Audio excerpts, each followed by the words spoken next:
Hello friends, welcome to my YouTube channel. Ashiya's homeopathic world में आपका स्वागत है।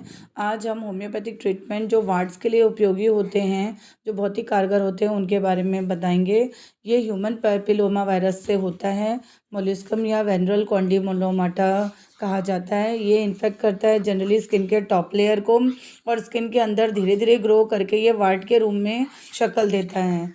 और अकॉर्डिंग टू अगर हम एलोपैथिक सिस्टम या अपना कन्वेंशनल सिस्टम जाएं तो 30 से 50% तक के जो वार्ड होते हैं वो हील होते हैं, लेकिन इनकी पद्धति में जनरली स्टेरॉयडल ट्रीटमेंट या कॉटराइजेशन या सर्जिकली इन्वॉल्वमेंट होता है, बट होम्योपैथी से ये पूरी तरह से बहुत ही आसानी से रिमूव हो जाता है। अब हम आज देखेंगे types of wards. Types of wards में सबसे ज़्यादा कॉमन वार्ड ही कॉमन होते हैं। उसके बाद प्लांटर वार्ड्स होते हैं जो कॉर्न के शक्ल में भी आते हैं, जो पैरों के पंजों वगैरह में होते हैं। उसके बाद है मोजाइक वार्ड, फिलीफॉर्म वार्ड जो आईलिड्स के ऊपर आ जाते हैं। उसके बाद पेरीइंगुअल वार्ड जो उंगलियों के आसपास होते हैं। फिर ओरल वार्ड जो जनरली मुंह में आ जाते हैं, टंग वगैरह के ऊपर। और लेस टाइप के वार्ड होते हैं जो ज़्यादा डेंजरस होते हैं, उन्हें हम जेनेटल वार्ड्स की कैटेगरी में रखते हैं। ये सिर्फ नाम है, लेकिन वार्ड्स का जनरली हमने जहाँ देखा है, जैसे थंब के पास, फेस के पास, तो आगे मैं उसी के बारे में बताऊंगी कि होम्योपैथी कैसे इसमें यूज़फुल होती है। अब होम्योपैथिक ट्रीटमेंट का सक्सेस रेट एलोपैथी, जैसे मैंने पहले बताया, सिर्फ 30 से 50% है। होम्योपैथी इसको लगभग 70 से 80% तक ठीक कर सकता है, जिसमें हम ये चीज़ें देते हैं कि केसेस जिसमें वार्ड्स का फैमिली हिस्ट्री हो और या वार्ड्स की ज़्यादा बॉडी में संभावना है, और वार्ड जैसे यंग चिल्ड्रन में आ जाए। फिर तीसरा पेरी इंग्वाइनल या सब इंग्वाइनल जो इंटरनल पार्ट्स होते हैं वहाँ वार्ड हो। प्लांटर वार्ड में भी इनका बहुत ही अच्छा रिस्पॉन्स होता है। 80 to 90% 2 से 3 महीने में या 4 महीने में कन्वेंशनली। हम तो कभी कभी ऐसे देखे हैं कि हमारे पेशेंट को मेडिसिन देने के बाद तुरंत फ़र्क पड़ता है। अब एंटी इंक्रूड हमारी पहली मेडिसिन है जो सबसे उपयोगी होती है वार्ड्स में। इसमें जो पेशेंट होता है उसे कॉर्निफायर्ड हार्ड या हाइपर केरेटोटिक वार्ड्स, मतलब बहुत ही ज़्यादा रफ होता है, जो जैसे पिग स्किन समझ लीजिए, उस तरह से बहुत ही हार्ड स्किन होती है, उसे कॉर्निफाइड बोलते हैं। और ऑफन ये मल्टीपल्स और ग्रुप्स में आते हैं, तो हम एंटी ग्रुप मेडिसिन उस टाइम यूज़ करते हैं। और ये पेशेंट बहुत ही मोरोस होता है, सुसाइडल टेंडेंसी होता है, और जहाँ उसे पैरों में प्रेशर ज़्यादा पड़ता है, जैसे शूज़ पहनने में या जो प्रेशर डाल के खड़े रहते हैं, उनमें ये ज़्यादा प्लेंटर वार्ड्स होते हैं।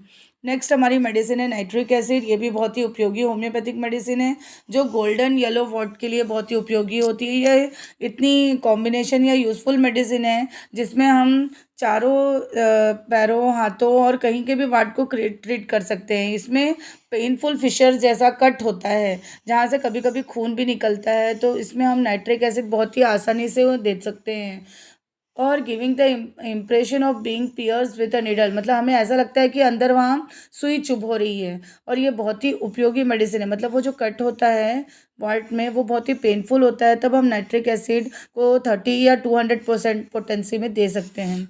डल का मारा, ये तीसरी मेडिसिन है। इसके तो मेरे पास बहुत अच्छे अच्छे केस हैं, आपसे मैं ज़रूर शेयर करूँगी।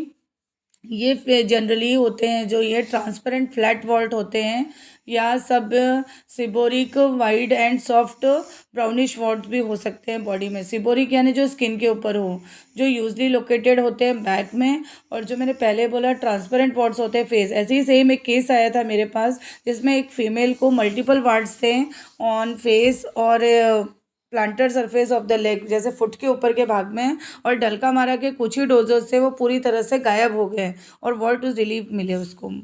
अब इंटर करंट रेमेडीज़ हमें कई बार यूज़ करनी पड़ जाती हैं वॉल्ट के केसेस में, जिसमें सबसे प्रमुख साइकोटिक रेमेडी है थुजा ऑक्सीडेंटलिस। ये क्या होता है, वार्ड्स जो होते हैं ये ग्रोथ से होता है, जिसे हम होम्योपैथी में साइकोटिक टेंडेंसी कहते हैं। तो ये जो होता है all type of varicose lesion हो या कुछ भी हो, डाइल्यूशंस को हम डायरेक्टली भी अप्लाई करने के लिए देते हैं, लेकिन मैं नहीं देती हूँ। हाँ, कुछ ऑइंटमेंट होते हैं वो हम दे सकते हैं, कुछ एक्सटर्नल एप्लीकेशन के लिए दे सकते हैं, लेकिन थूजा को हम 1 m पोटेंसी में इंटर करंट केस देखते हुए पेशेंट को देते हैं। उसमें भी बहुत ही अच्छे रिजल्ट्स मिलते हैं वार्ड्स रिमूव करने में। Non responding cases. अब कुछ ऐसे केसेस होते हैं जो बहुत ज़िद्दी केसेस होते हैं, जिसमें हमें इन सब मेडिसिन से जब हमें रिस्पॉन्स नहीं मिलता या रिजल्ट्स नहीं मिलते हैं, तब हम कैलकेरिया कैल्सिनेटा नाम की मेडिसिन का उपयोग करते हैं, जो बायोकेमिक कॉम्बिनेशन 3x में होती है या डाइल्यूशन फॉर्म में होती है, जिससे भी हमें अच्छे रिजल्ट्स मिले हैं। और थुजा के मदर टिंचर का भी उपयोग किया जाता है, जिसे हम 3 वीक तक सलाह करने के लिए देते हैं। लेकिन फिर भी मैं आपसे बताना चाहूँगी, कोई भी मेडिसिन बिना अपने होम्योपैथिक डॉक्टर के परामर्श के मत उपयोग करिए, बिकॉज इसके बहुत से साइड इफ़ेक्ट्स भी आते हैं। अगर आप फॉर ऑनलाइन कंसल्टेशन, आपके पूरे डिटेल्स मेरे डिस्क्रिप्शन बॉक्स में मिल जाएगा, और आप मुझसे ऑनलाइन भी कंसल्ट कर सकते हैं, और मेरी क्लिनिक में भी मुझसे संपर्क किया जाता है बाय कॉल और व्हाट्सएप के द्वारा। वो आशा करती हूँ कि आपको आज की वीडियो अच्छी लगी होगी, और आपको सुन के ज़रूर अच्छा लगा होगा कि वार्ड्स के लिए होम्योपैथी में बहुत अच्छे अच्छे से ट्रीटमेंट है, जो बहुत ही सरल और सिंपल तरीके से, लेकिन एक केस टोटलिटी बनाने के बाद ही मेडिसिन दी जाती है। उसकी पद्धति मैंने कई बार बताया है कि अपने डॉक्टर से परामर्श के बाद ही लें। ठीक है, आप होप सो आप लोग सब अच्छे होंगे। अपने अपना ख्याल रखिए सेहत का। Okay, bye. Like and subscribe my channel. Thank you.